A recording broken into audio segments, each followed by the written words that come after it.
as Last one on the left.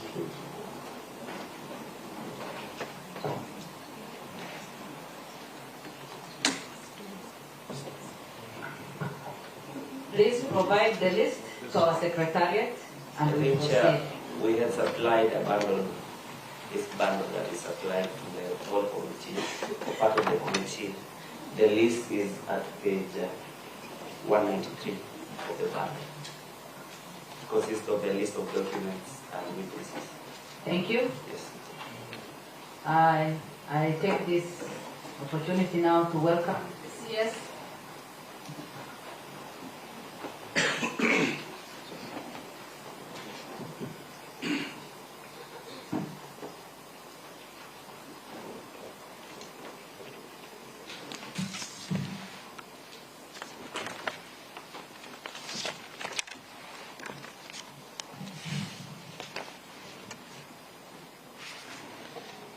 Thank you very much, Honorable Chair and members. My name is Mudomi Diankolu. I'll be making the opening statement on behalf of the Cabinet Secretary. I'll do 30 minutes, and my colleague, Mr. Mawire, will do 10 minutes.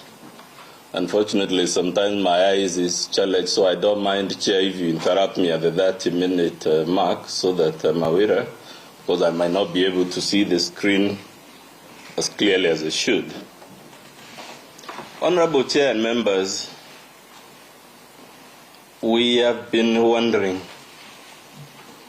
and we have read this motion with a lot of keenness, and we've been left wondering why we are here.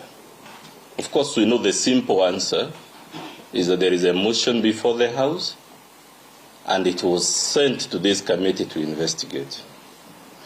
Here is why we've been wondering, Honorable Chair, why we're here. The motion before you has 3 allegations. Allegation number 1 relates to the Constitution. Allegation number 2 relates to alleged crimes at the national law, which unfortunately the evidence given is evidence that arises from personal cases about love and affection. And unfortunately, to the extent, unless that allegation is dropped, allegation number 2, we have to confront it. And if, as I will show you shortly, it is about love and affection and personal matters, then unfortunately we must confront it, even though it is sad that a committee like this would have its time being spent on such a matter. And number 3, we are here because it is alleged that the Honorable Linturi is guilty of gross misconduct. Honorable Chair and members, for you to uphold this motion, you must be satisfied on the material that will be presented by both sides that the Honorable Linturi has committed a gross violation of the Constitution, number 1. 2, that there are serious reasons, not frivolous reasons, not reasons tied to unrequited love and affection, that warrant a belief he has committed a serious crime under national law. And of course, you must be persuaded that there is an act or omission, a specific act or omission on the part of the Honorable Linturi that constitutes any of these 3 things, either a gross violation of the Constitution or a crime under national law or gross misconduct.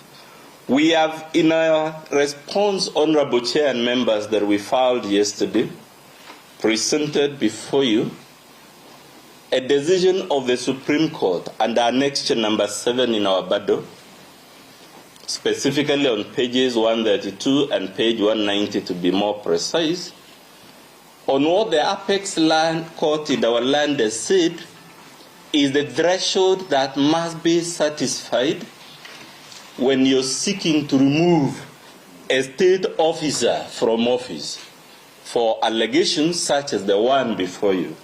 And when you read it, I will invite you to note that one, there must be a specific act, a specific omission attributable to the cabinet secretary that is in question.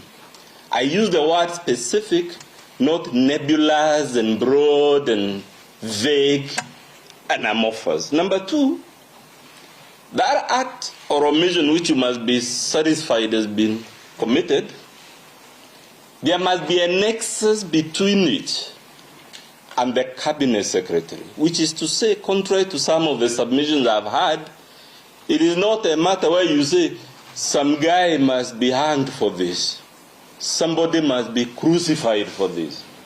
No. The Supreme Court has said there must be a nexus, a link between the cabinet secretary and the matter in question. I want you to note, it also has certain evidential thresholds. It is very easy to allege things. Proving things is where things become a bit more serious. And the Supreme Court has set the standard in flyer number 7 of our battle. The linchpin of this case before you, Honorable Chair and members, is quote unquote that the Honorable Linturi approved the procurement and distribution of fake fertilizer. So for you to uphold this motion, you must be shown by way of evidence, not nice English, not high-sounding political speech, that the Honorable Linturi, quote unquote, approved. Cabinet secretaries make their approvals in writing. That's what our Constitution requires. We will be interested to be shown the approval in question. Because without that approval, then the allegation must fall on its face.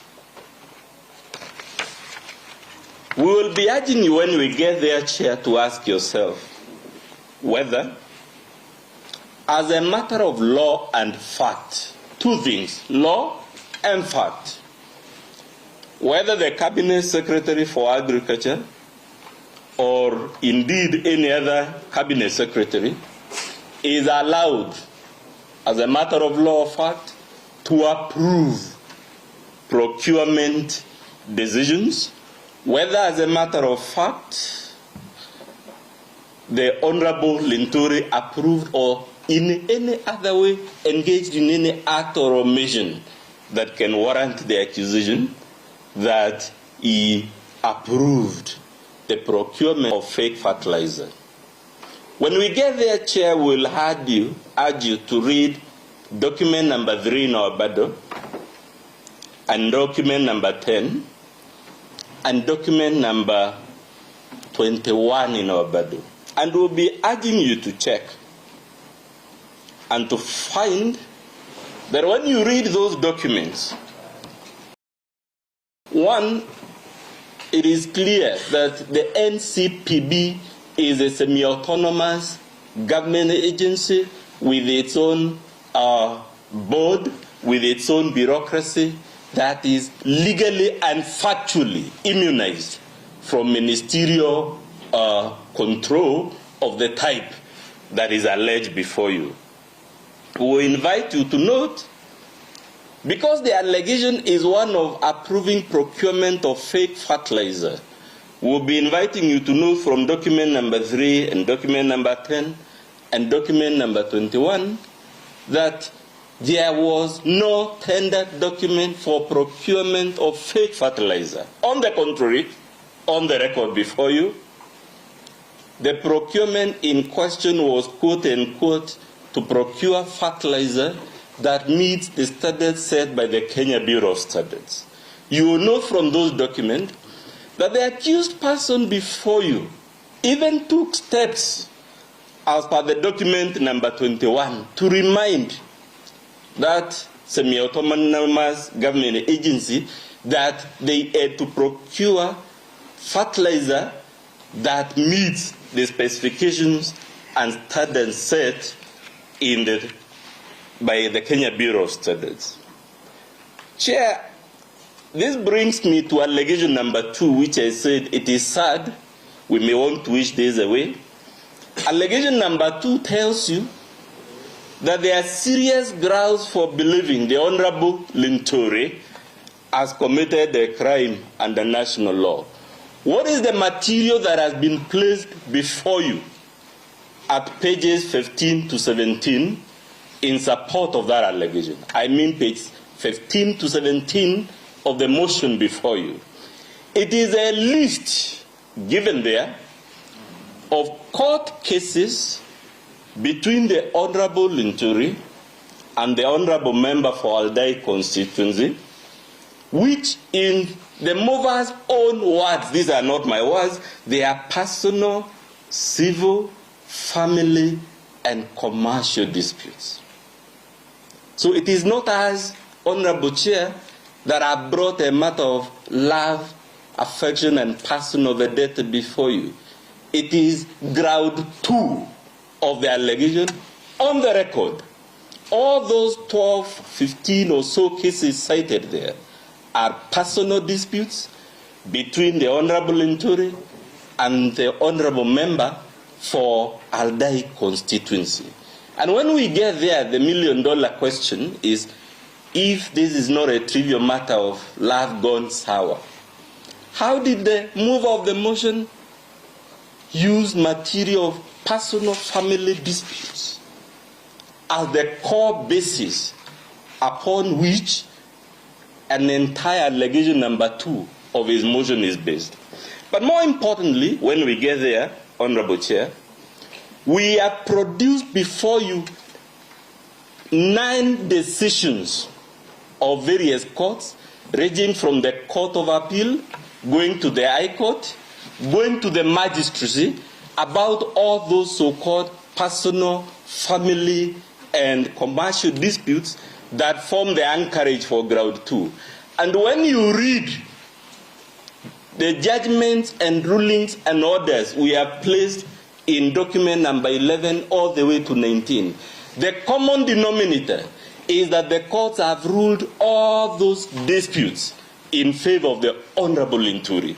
So the $1 million question, Honorable Chair, yes, let's assume a motion like this can be based on personal court disputes. Does it mean if someone loses court cases, they have lost at the Court of Appeal, which is the highest court on those matters, they can't go to the Supreme Court? They have lost at the High Court. They have lost at the Employment and at the Environment and Land Court. They have lost before all the magistrates of this republic, sitting in different court stations. How can it then, material that the courts have ruled in favor of the Honorable Linturi, form the basis for ground 2 of the allegation before you? You have been told because, again under ground 2, because of those family cases, the Honorable Linturi is facing an imminent arrest, imminent prosecution, and whatever. We have already placed before you a letter from DCI, of course flowing from the countless victories the courts have given Honorable Linturi, in which the DCI says they have investigated those matters and they have forwarded the file to the DPP.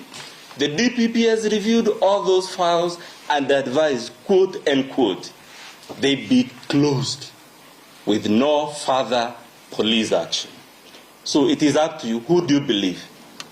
Is it the DCI who has written, confirming, and he didn't write yesterday?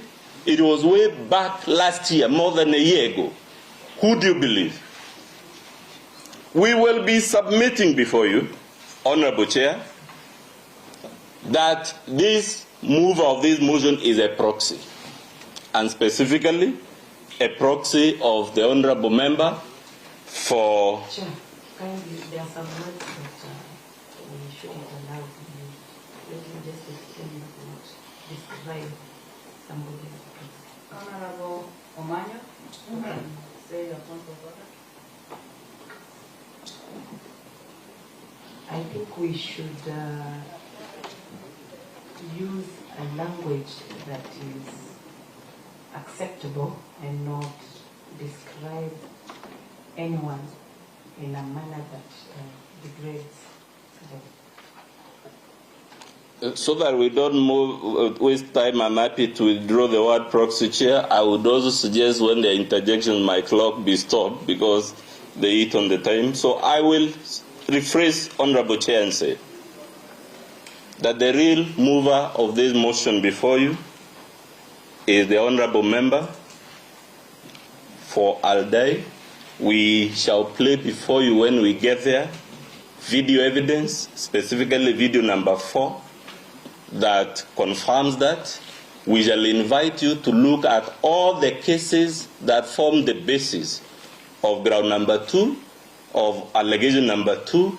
They are all cases between the Honorable Linturi and the Honorable Member for Aldai. We will be asking you to look at page 252 on document number 10 of our BADO, which will confirm to you that this allegation is actually a lie. And it confirms the DCI, the ODPP, closed all these matters with a formal recommendation for no further police action on the 31st of May last year. And then, of course, we will be asking you, Honorable Chair, when we get there, all these so-called family, criminal, civil, and family and commercial disputes, they were matters that the House considered when it approved the Honorable Linturi. Is this motion seeking to reopen a decision already the House made, to the extent that it has that ground 2 of the motion? Is it seeking to reopen a matter the House considered, cases it considered, allegations it considered, and nonetheless approved? And when we get there, we'll be humbly suggesting to you, it is not possible. A cabinet secretary cannot be removed from office on account of matters that the House already considered in making the decision to approve the appointment. And while on that matter, Honorable Chair, will also be telling you, all those family law disputes anyway revolve around acts and omissions that took place or allegedly took place before the appointment of the Honorable Linturi as a cabinet secretary.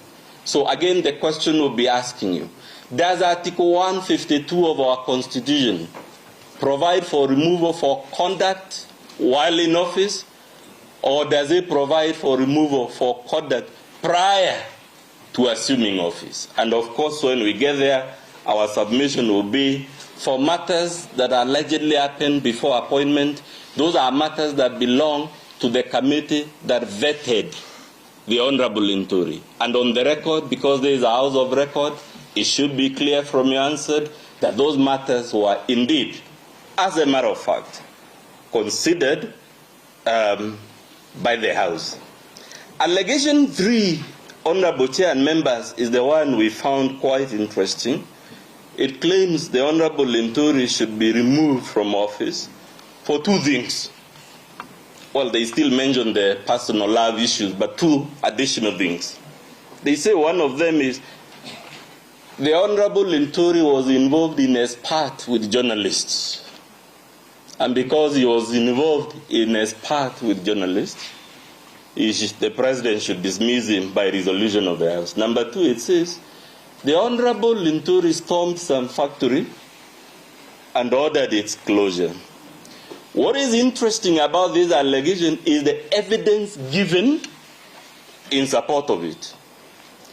It is a letter supposedly authored by Senior Counsel Ahmed Nasir Abdullahis and a press statement. I repeat, Honorable Chair, a press statement. That's the evidence. Not by the journalist supposedly assaulted by the Honorable Linturi, but by the President of the Law Society of Kenya, who is not a journalist, who does not claim to have been present at the time when the so-called spat occurred, and will be trying to tell you it is all hearsay, on the back of Yesi, and when we get there, we'll be, of course, telling you why Yesi cannot justify the making of allegations such as the ones before you. When we get there, Honorable Chair, we'll be asking you, can a resolution under Article 152 be approved on account of acts and omissions of third parties? In this case, the acts and omissions of the government bureaucrats at the NCPB. Or must there be an excess, as we were told by the Supreme Court? We have attached, we will urge you when we get there to look. Order by Honorable Manu. The Council for CS Linturi has mentioned quite in an extensive way about ex-wives about that. I think if we must play the video, if that ex-wife is alive and can help people who can also talk for themselves, it's fair. We'll get there on Council, you can proceed. The ex-wife is very much alive.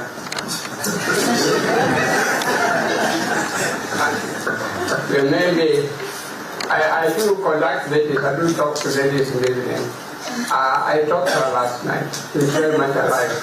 After reading the response that has been filed in the court, I said to her that, look, I understand you had one child with the Honorable Linturi. She said, no, I never had a child with that person.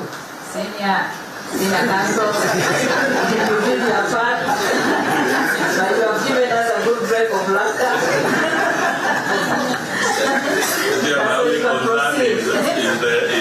The way all this is eating into my time, I hope that will be calibrated accordingly. But Chair, I was about to tell you that the person I have come to represent here is a man who has held many state offices in which he has served with honor and distinction. We have particularized that in paragraph 2 of our affidavit. The man I represent, contrary now to the calumny writ large in our press and other fora, has actually had very impressive performance as a cabinet secretary, recognized not by himself, not by his ministry, but indeed by independent agencies of state that are not under his control and direction. And to that extent, when we get there, we will show you a document, I believe number 4 in our response, from the Central Bank of Kenya. And I think even the haters of Linturi will agree, Honorable Chair, that the Central Bank of Kenya is one of our most credible public institutions. So if such an institution tells you Linturi has achieved phenomenal success as a cabinet secretary for agriculture, it must count for something. You may not need to buy it entirely, but it must surely count for something. The man I've come to represent here, Honorable Chair, unfortunately, has been the victim between 2018 and 2022 for a 5-year period of a state-sponsored public shaming, public vilification, public defamation campaign. We are mentioning this, Chair, because as human beings there is a tendency sometimes to say it is that bad guy again. The Honorable Linturi, of course, as you'll find in his response about this issue, is that this campaign was sponsored by the previous administration, which again latched onto the personal, commercial, family disputes. So that at every TV broadcast for those 5 years, at every possible newspaper headline, at every possible FM radio show, it was always Linturi the bad guy. And specifically, I represent a man who has been painted to the world as an incorrigible womanizer, criminal, fraudster, thug, scoundrel, you can call it whatever. I represent a man who, unfortunately, for lack of a better word, Honorable Chair, is the dog that has been given a bad name. But we must tell the move of this motion, we don't dismiss people from state office because they have a bad reputation, especially when that reputation is an artificial creation of a previous administration that was only doing this to punish the Honorable Linturi for supporting the candidature of the Honorable William Ruto as President of the Republic of Kenya, as opposed to the other candidature that the administration then in place preferred. What I'm trying to tell you, Honorable Chair. Chair. May I say something? Chair. May I raise objection? Right. I'll allow it. Senior Counsel, just a minute. Honorable Sajwa. No, on account of this age, you can go first. Senior Counsel. May I say, I'm most grateful to my other friends that they acknowledge as age as being a person. Now, may I say this to my able and friends? We must move from this culture, which was started in kind days, of keeping on mentioning the head of state in proceedings in order to get sympathy, appreciation, and respect. His Excellency William Ruto is not a party to these proceedings. We do not mention his name at all, so that we impress anybody. Let us move from this culture of moving of mentioning head of state. You don't get such a thing in England where people are mentioning the Queen in the proceedings or the Prime Minister in the proceedings and so on. Nobody has done anything against Linturi because he was not friendly to the previous regime headed by His Excellency Uhuru Kenyatta, or because he is close to His Excellency William Ruto. Let us keep out when we mention names of heads of state. Thank you, Senior Counsel. Honorable Bajam. Well, I think we need to be relevant. Even in open submissions, you must be relevant to the facts in issue. Those facts are fake fertilizer and the ones you call love and affliction or whatever they are. To get into politics will be getting out of the rail, and many of these members know how to play politics than people on your side. So just come back to what is relevant and prosecute your case and finish it. Honorable Chair, I'm guided.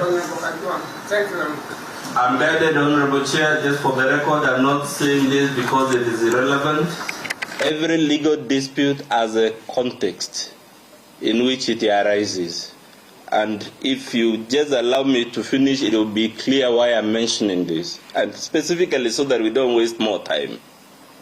All I'm trying to say, Honorable Chair, is that it is humanly possible for us to fall into the trick of saying it is that notorious Linturi. If there are serious allegations about him, they are made because they are true. And that's the only danger that I'm warning the committee about. That is the only context in which I tell you, because it is public knowledge, that the man I represent was a victim of that public shaming, public vilification campaign on TV, on whatever. I am here to humbly tell you, Honorable Chair. I'm afraid that the member has no power to warn the committee. Yeah, that's what he said. I'm warning this committee. It is not within its power. It's a legal term, Chair. I think my colleague, when we say warning, it's not in the ordinary sense of the word. It is in the sense used to direct juries about the dangers of prejudice and the dangers of bias. So it is not a warning, of course. Honorable Linturi has no capacity to warn anyone. Thank you. Thank you. Thank you. It's a term of art and it's a legal term. I think my colleague doesn't know. Thank you. You have educated those who are fellows and May I say something? Let us not forget, with a serious tone, let us not forget, he has told this select committee that he finds relevance. So when he uses the word ward, he knows what he's talking about. Thank you. The honorable members are here. Honorable Chair, with all the interjections now, I don't know how much of my time has been spent in the... I will ask... We will take care of okay, that. okay. We will take care of that. Okay. We have taken note of what you have said. Thank you. Much obliged. So, Chair, I was saying that when you sit as a judge, because this committee is sitting as judges, the practice in the legal world, and luckily there are many legal minds in your committee, is always to one of the dangers of putting in your mind, oh, he's that bad guy. And because he's that bad guy, he must be guilty. The allegations must be true. That's all I'm doing by giving you that context. And I must also tell you, Honorable Chair, we must be dangers of the crucify him approach to a matter like the one before you. In the Christian Gospels, we were told, because the mobs were baying for blood, crucify him, crucify him. He's a bad guy, therefore, and I'm saying again, it is easy for you to be told cries of farmers, cries of victims. And of course, we are not here to trivialize. Farmers have suffered in this matter. No one can deny that with a straight face. What happened is as unfortunate as it can get. But that would not justify a lynching or a crucify him approach to the matter before you. That is why under the Constitution, Chair, you are to investigate. Your duty is not just to roll heads, to serve somebody's head in a platter so that the masses can stop saying crucify him. We are baying for blood. Honorable Chair. Let us be honest. Let us not waste the time of the committee. We are doing so, I'm sorry. Linturi himself has said very loudly that the farmers who received this fake fertilizer will be compensated. He has said so very loudly. Honorable Chair, I will seek your protection because I now believe there is a strategy to interject so that my thoughts don't flow. I never talked when they were talking. For a whole 40 minutes, there were many things they said that I had issues with. Council, we are aware of all this, and Senior Council, you had your time, and if we keep interjecting, then you will interfere with this time. We are already, we will add in some more time as a result of what we are doing. Kindly be patient because you have 40 minutes. Thank you very much. But only one sentence. Yes. He did not interject because we were talking sense.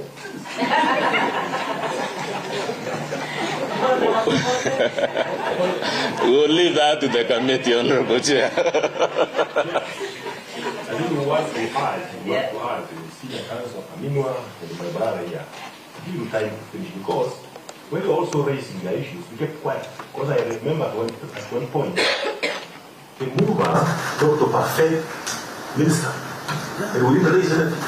So let us allow you to proceed the way we allowed also first. Thank you. Yeah, I think we have already said that. Honorable Chair, the member is supposed to be neutral. So he's saying we didn't. I thought they are supposed to be the ones to say we. He is supposed to be a neutral arbiter in this thing unless he declares it. We are a neutral team. Chair, yes. He said we parliamentary language. We didn't interject. He is referring to us as parliamentary committee, and we meant all of us. So please let us not do a lot of interjection because that will consume a lot of his time and also interfere with the flow of his presentation. Thank you. You can resume. Thank you, Honorable Chair. And I was saying it is because of these dangers of bias, prejudice, that our law forbids the use of character evidence, disposition evidence, similar fact evidence. Basically, all I'm saying is that this matter is not one in which we can judge Linturi for his so-called reputation. I now come to the mandate of this committee, Honorable Chair, as directed by the Speaker. The Speaker said these proceedings are quasi-judicial and they have to be characterized by heightened degrees of conscientiousness, fairness, transparency, and whatnot. My understanding, Chair, of which I could be wrong, is that this committee is sitting as judges. You're not sitting in this committee in your capacity as members of the National Assembly. You're not sitting in this committee as representatives of whatever political formation. I think we know our roles. Can we focus on what brought us here? Fact fertilizer. Honorable, Thank you very much, Honorable Member. Please, there is a lot of interference. Yes, but our roles, we know our role. Can we listen to him first, and then we will make our judgment? Point of order, Chair. I think let's go back to the basics. That for the opening remarks, somebody should not be interrupted. I think that is the basics of any proceeding. It's unfortunate we allowed it, but I think, Chair, you need to assert that for opening remarks, there are no interruptions whatsoever. Period. And I wonder why we are getting emotional. Please let us be patient, let us listen, let us not jump and make conclusions. And we were very fair with Honorable Wamboka and his team. So I don't see why we should, always interject when the council is presenting. Please let us be patient and give him the remaining time, please. Thank you, Chair. I was to say you sit in this committee as judges, and the only point I wanted to highlight in this, of all the things human beings do, Honorable Chair, of all the offices human beings occupy, it is only in the office of judge that a human being takes the position of God to pass judgment on another human being. The other things we do are temporal. The administration of justice is something divine because it elevates the human being making that decision to the level of God. That is why our Constitution in the third schedule, Honorable Chair, says justice is to be administered, quote unquote, without any fear, favor, affection, bias, ill will, prejudice, or any political, religious, or other influence. I'm humbly submitting to you that this is the applicable constitutional threshold. That oath of office for judges is the applicable constitutional threshold for resolving the matter before you. I'm here to very humbly tell you, Honorable Chair and Honorable Members, that justice is a two-sided coin. A coin has two sides. There must be justice for farmers, but there must also be justice for the Honorable Linturi. An injustice to Honorable Linturi cannot be justice to farmers, just like an injustice to farmers cannot be justice to Honorable Linturi. And your duty as a select committee, therefore, is to inquire into this matter using that constitutional threshold that I've just alluded to, and to decide this matter as judges without fear, favor, and all those other things that I mentioned. When you see the motion before you, there is not a single act by Linturi, there is not a single act or omission disclosed on his part. On the contrary, what is before you are alleged acts of third parties. We have placed before you in document number 2 and in document number 21 evidence that shows that Linturi is not guilty of these allegations. We are here to tell you when we get there, Honorable Chair, that this motion seeks to punish a single CS for what is the official policy of the government of Kenya. The fertilizer subsidy program is officially part of the program of the Kenya Kwanza government. The motion itself concedes this, and in fact it states in black and white that this program, this policy, was part of the Kenya Kwanza manifesto, and it was even put to the voters in the election. How is it, therefore, Honorable Chair, that if those are the facts as pleaded by the mover, we now isolate one cabinet secretary for what is considered in the motion to be part of the official government policy and say this is the cabinet secretary who is liable for whatever went wrong with this policy? We will be asking you to check that the whole of ground 2, as I said, is matters that predate the appointment. We'll be urging you when we get there to note that the mover has lied. L-I-E, Honorable Chair. They have misrepresented one of the many family and commercial and whatever disputes in which he tells you that the Honorable Justice Ongundi condemned Linturi and found him guilty of some things here and there. On the contrary, because we have produced that document before you, that judgment, we will invite you to read it. It is, I believe, at page 228 of our Badu, to ask yourself, is it true? And are we going to believe a mover who has the audacity to even lie to you on a document that is in the motion in black and white? He tells you this is what the judge decided. It's there. That's not what the judge decided. On the contrary, that ruling upheld the complaint that the Honorable Linturi addressed about the persecution by the previous administration, about the previous administration latching on to personal, family law and love matters to convert them into a tool for negative media campaign, as a tool for criminal arrest, as a tool for other forms of state-sponsored oppression. We will invite you to note at page 252, document number 10, that the matters were closed, as I told you. We will invite you through documents number 11 to 19, as I said, to note the courts, and I mentioned them, all of them, sitting in various stations, ruled in favor of Linturi. How can that material now, in which the courts ruled in favor of the Honorable Linturi, be the reason we are here? And lastly, Chair, so that I'll give my waiter at least 10 minutes, I want to come back to judging, because you're sitting here as judges, and I said judging is the only human enterprise where human beings take the seat of God and pass verdict on whether the behavior of other human beings is sinful, is criminal, is moral or immoral, and whatnot.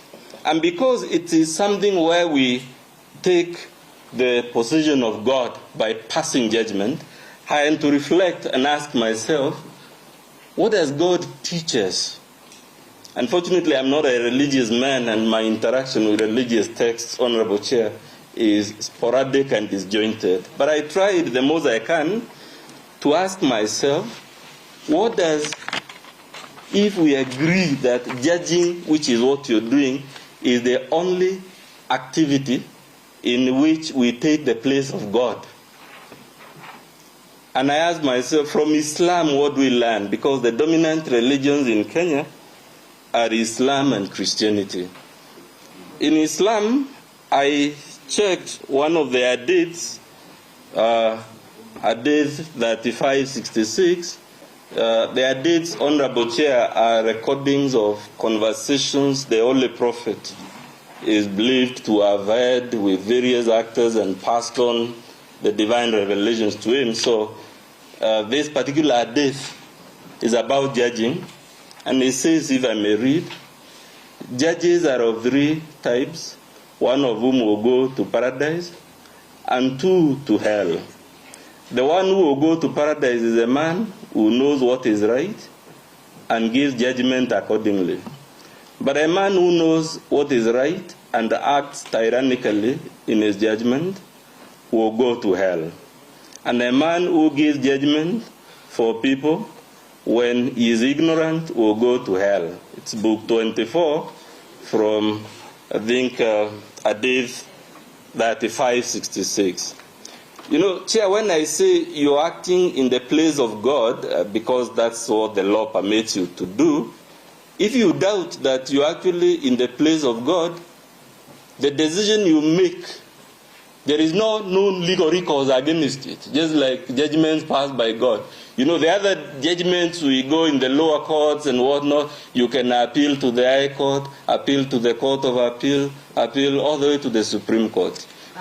Yes. I need to notify you that you have less than 9 minutes now, together with the time that you have allocated. You have added 5 more minutes because of the interruption. Can I assume you will allow my friend the 10 minutes I had craved for? Unfortunately, all the interjections now sort of mumbled up my time consciousness. Then that will mean you conclude and you allow... Okay, just 1 minute I conclude, then Mawira will do 10 minutes. Honorable Chair. I asked myself what we learned from the Holy Bible about judging, and we are told one of the things in Matthew 7 is, let's be slow to judge, lest the same measure be used to judge. Again, the same measure we use to judge others be used against us. We are told in another biblical text about judging the speck in your brother's eye and forgetting the log in your own eye. And why I ask this is the mover told you many things about the arrest of his spouse. And for me, the question is, where did he get the courage to move this motion when, as he was prosecuting it, his own spouse was defending herself in criminal proceedings for fraud? With those very many remarks, Chair, please allow me to call Mr. Mawira. And thank you very much for the time accorded to me.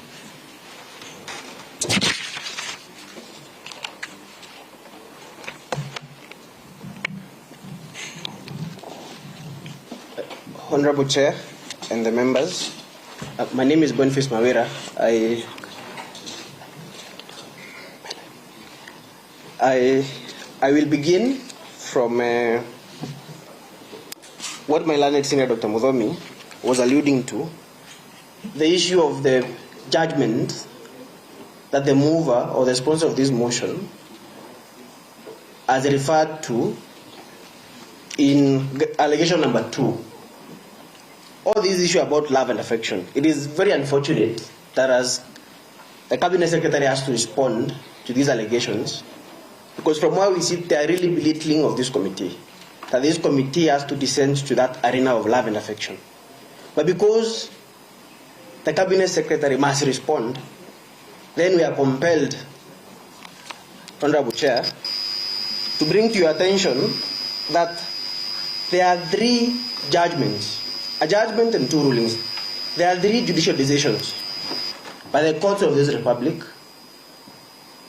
that in all the 3 judgments, the courts, judges are found in favor of Honorable Linturi that all these allegations of uttering false documents, procuring execution of documents through false pretenses, allegations of forgery and fraud. These 3 different courts sitting in different stations in the republic are found in his favor. And they have held in the judgment of 30th November that the mover has referred to in his motion, specifically ground 2, that the allegations of forgery, the allegations of uttering false documents, procuring false execution of documents, all those allegations are untrue. And that is why we say, Honorable Chair and the members, that the mover has seriously mischaracterized the judgment of 30th of November 2021, which we have referred to in our response. Even more importantly, Honorable Chair, you will note that ground 1E, allegation 1E in the motion, it talks about alleged gross violation of Article 152 of the Article 152, 5 to 10 of the Constitution. We submit in response, Honorable Chair, that those provisions of the Constitution are incapable of breach by a Cabinet Secretary. there is no duty imposed in law on the Cabinet Secretary by Article 152 of the Constitution. Article 152 of the Constitution merely talks about the powers of the President to appoint a Cabinet Secretary, and even the powers of this committee, or even the National Assembly at large, to dismiss in the event that a motion calling for the dismissal of a Cabinet Secretary is upheld. So there is no specific duty imposed in law for the Cabinet Secretary under that constitutional provision. So it must therefore be that that constitutional provision is incapable of breach by the Cabinet Secretary. Honorable Chair, all the judgments that have been that are referred to in the motion under allegation number 2 about serious reasons to believe that the CS has committed a crime under national and international law, all those judgments that relates to this love and affection, all these judgments and all these matters that are referred to, all those court cases, they predate his appointment as CS. These are matters that were disclosed to the Committee on Appointments during the vetting of the CS. And these are matters, therefore, that could not have arisen as a result of the performance or the execution of the duties of the CS. These are matters that were there before, and the Committee on Appointments considered them in approving his nomination. Honorable Chair, my learned senior Dr. Hamino, in his opening statement, talked about the Evidence Act and the place of the Evidence Act in these proceedings. It is important that I make this clarification in order to not only to guide the committee, because we have made, in our response, we have made, in our response, Honorable Chair, there are documents that the mover in his motion has referred to, which we contend are inadmissible hearsay. And this committee, Honorable Chair, you will note, adopted rules on the 2nd of May of this year in its first sitting. And rule number 14 of those rules, Honorable Chair, says expressly that these rules shall complement the provisions of the Evidence Act. So it is not true, and in fact it is misleading for my learned senior to say that the provisions of the Evidence Act, specifically on the issue of inadmissible hearsay evidence, do not apply. This committee, in adopting its own rules, clarified and stated expressly that the provisions of the Evidence Act apply, and these rules merely complement, that is the language of the rules, they merely complement the Evidence Act. And therefore, it must be that those rules, especially on the admissibility of hearsay evidence, they must apply to these proceedings, Honorable Chair. There is another allegation, Honorable Chair, that the mover in his opening statement alluded to about Ugandan farmers sourcing and actually buying fertilizer. That is clearly meant for the Kenyan farmers. The subsidy program, Honorable Chair, you will note, for a farmer to be able to purchase fertilizer, they need to register on the Kenya Integrated Agriculture Management Information System, KIAMI system. And more than 4 million farmers have registered on that system. And the principal document for a farmer to be registered on the system is the ID card. So how is it possible then for a Ugandan farmer who is not Kenyan to acquire this fertilizer if they are not on the system? Because for you to get the fertilizer, you need to be registered on the system. Even more importantly, there is an e-voucher that is sent to your mobile phone number. So the ID is a principal document. And Ugandan farmers clearly do not have Kenyan ID cards. Honorable Chair, I think the last point for me is on the issue of evidential threshold, as my learned senior Dr. Mudomi alluded to. The Sonko case is clear that when it comes to matters of admissibility of evidence, inadmissible hearsay evidence would clearly fall short of the evidential threshold and the nexus that the Supreme Court stated is required before a resolution for removal of a state officer from office. And Honorable Chair, I would just want this Honorable Committee to take note that let the committee, because we have had in other proceedings elsewhere, before the Senate, and specifically when the Senate was debating the impeachment bill that is currently before Senate, I personally had the majority leader of the Senate say that that bill is meant to cure or to remedy the problems that arose after Governor Sonko was unlawfully handed out of office.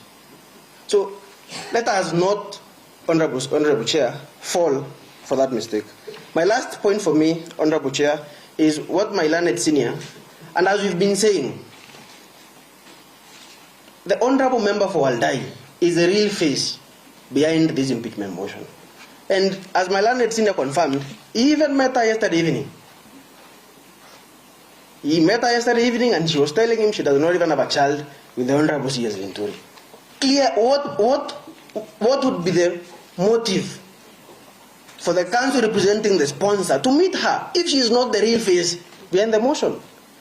And the entire ground two, all those allegations that point to these personal, family, civil, commercial disputes are between the CS and the member for Waldai constituency. So clearly she is the face behind this motion. And that is why we are saying this motion is actuated by malice and personal vendetta. Honorable Manuel, please let us continue because it's just about to conclude. I want to protect the lady in question. We are talking about Linturi, not the ex. Thank you. Honorable Manuel, the matter was brought by the sponsor of the motion. Thank you, Honorable Chair, for the protection. Honorable Chair, my last point for me is let us do justice. As my senior said, justice is a two-sided coin. And injustice to Linturi does not mean justice to the farmers. Justice for the farmers does not mean injustice to Linturi. Let justice be done to either party. And the CA sympathizes with the plight of Kenyan farmers. The farmers who are duped, they have suffered enough. But let justice be done for both parties. Thank you, Honorable Chair, and the Honorable Committee for listening to me. Thank you for Chairman, I don't know whether you will allow me keeping time. Yes, 1 minute I will allow you. Chairman, let me respectfully make a comment. I'm really not going to really the so much. What my friends are saying. Just want to mention. Honorable Minister, Cabinet Minister, please go in front and use that. Chair, as he's going there, on a light note, CS Linturi is the chairperson. It is not chairman because our chair is the lady. Chairman, on a point of order, Chair. Chairman is a position. Can be a lady. And I'll tell you, there's a lady who was elected the chair of the Dore Club. And she said, I will be called the chairman. That was Dr. Professor Yeko. And she remained as the, it doesn't have a gender orientation. But she said on a light note. I know man stands for God, but please, because of time, let us allow the Cabinet Minister to continue. Thank you, Chair. And Chair, let me appreciate what the committee is doing, because that's a constitutional responsibility to discharge. But I've inclined, just been felt that I must really say something, because Chair, whatever I've gone through for a number of years, and which is also manifesting itself here, is not anything I would want to wish any human being. It has been a long journey, very painful, and when I thought I'd gone through that kind of trauma, The motion here is here with the same stories that I've been trying to fight over years. When Learned Council, Camino, tries to trivialize this matter, it pains me because it doesn't know how painful it is. Because, Chairman, there is no, in the history of the judicial system, nowhere, and worse matter has ever been done or conducted live on TV. It was mine.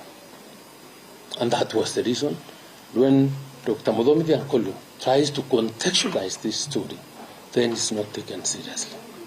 Just like as mentioned, there's a judgment there by Ongundi, which clearly in a paragraph says that is what happened.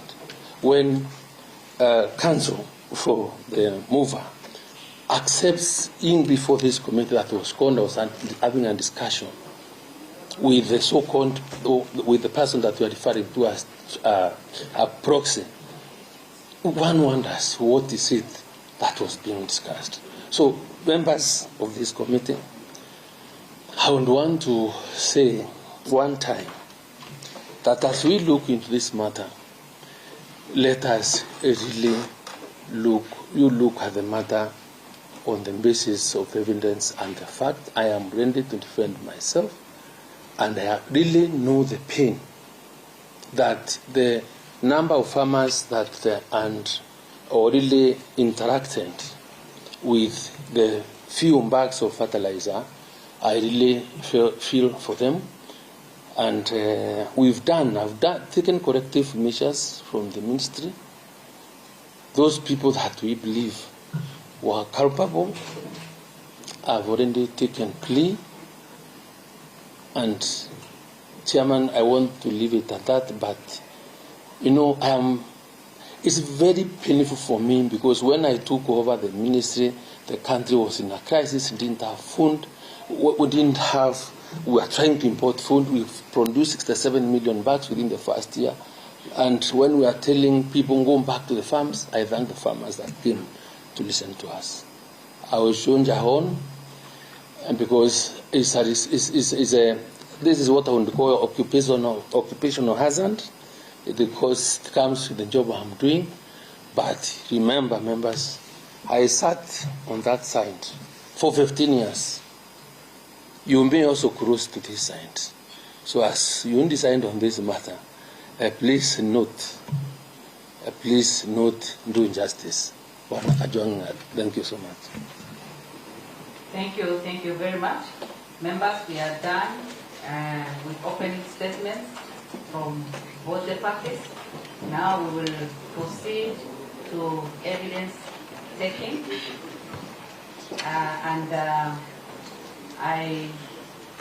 Honorable Jack Wanami Wamboka, Member of Parliament for Bumula constituency, you have 4 hours